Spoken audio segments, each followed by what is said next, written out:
அன்றாட காற்று செய்திகள்.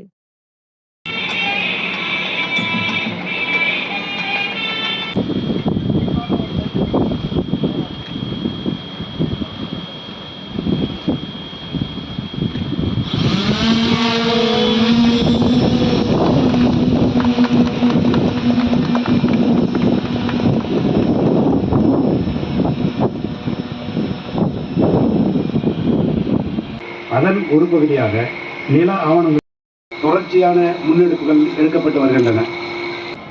இந்நிகழ்ச்சியின் தலைமையேற்று கடந்த ஆண்டு அதிக அளவிலான பட்டாக்களை வழங்கக்கூடிய முயற்சியில் முதலாக விருதுநகர் மாவட்டத்தில் தான் 50,000 பட்டாக்களுக்கு மேல் நாம் வழங்கியிருக்கின்றோம்.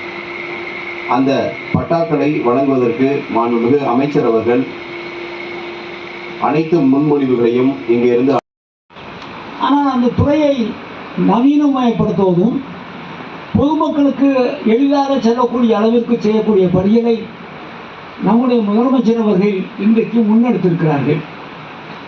அதனுடைய ஒரு பகுதியாகத்தான் இன்றைக்கு இந்த அளவு எடுப்பதற்கு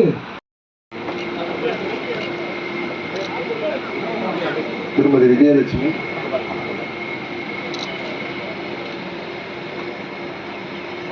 திரு முகுந்தன்,